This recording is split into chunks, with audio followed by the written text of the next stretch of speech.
প্রিয় দর্শক, এই মুহূর্তে আমরা একজন বোনের সাথে আমরা কথা বলবো। তো আমরা জানতে চাইবো ওনার কাছে যে সম্পূর্ণ খাস পর্দা এবং ঘোরাঘুরির মধ্যে ইসলামিক দৃষ্টিভঙ্গিটা কি, ওনার মতামতটা কি আমরা ওনার কাছে জানতে চাইবো।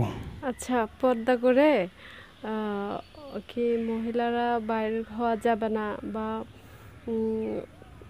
ঘোরাঘুরি করা যাবে না, এরকম কোনো বিধান আছে কিনা? এরকম কোনো বিধান আছে কিনা আমার জানা নাই, জানা থাকলে বলতে পারেন। মহান আল্লাহর তাআলা এত সুন্দর করে দুনিয়া সৃষ্টি করছে, সেটা দেখে শুকরিয়া আদায় করার জন্য আমরা যদি ঘরের কোণে বসে থাকি, দেখলাম না এত না নিয়ামত আমরা বঞ্চিত হলাম মহিলা বলে, এটা কি কেমন না?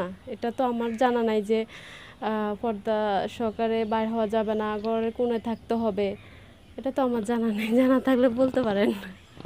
আচ্ছা, পর্দা মানে কি ঘরে বসে থাকা, ঘর থেকে বাইরে না হওয়া, এটাকে কি পর্দা বলে? পর্দাটা তো হবে হচ্ছে বাইরে হলে তখন পর্দাটার কথা আসবে। এখন আমি ঘরে বসে থাকলাম, দুনিয়াতে কিছুই দেখলাম না, এত সৌন্দর্য, এত মানে কিছু দেখলাম না, শুকরিয়া আদায় করলাম না, তো এটা কি পর্দা বলে? পর্দা মানেই তো বাইর হয়ে নিজেকে আড়াল রেখে আল্লাহর সৌন্দর্যটাকে দেখে শুকরিয়া আদায় করা, পর্দার মাধ্যমে, ওইটাকেই তো পর্দা বলছে। আর হচ্ছে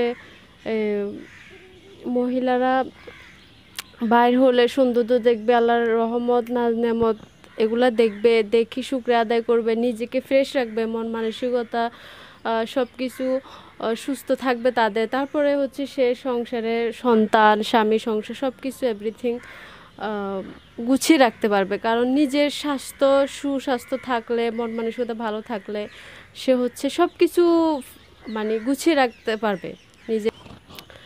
হ্যাঁ, পর্দার দোহাই দিয়ে আমাদের নারীদেরকে সমাজে পর্দার দোহাই দিয়ে ঘর থেকে বাইর হওয়া যাবে না, এরকম কিছু সংখ্যক মানুষ ইসলামের দোহাই দিয়ে মহিলাদেরকে বিভ্রান্তির ভিতরে ফালায় রাখছে। ওরা নিজে দুনিয়াতে সব কিছু দেখবে, কিন্তু সে যে একটা বান্দা, আল্লাহ সৃষ্টি, তার যে দেখার প্রয়োজন আছে, সে হচ্ছে দেখবে, শুকরিয়া আদায় করবে, ওইটা থেকে মানুষ তাদেরকে বঞ্চিত করতেছে ইসলামের দোহাই দিয়ে। আসলে পর্দা করে কোথাও ঘোরা যাবে না, এটা আমার জানা নেই যে কোনো কোরআন হাদিসে আছে।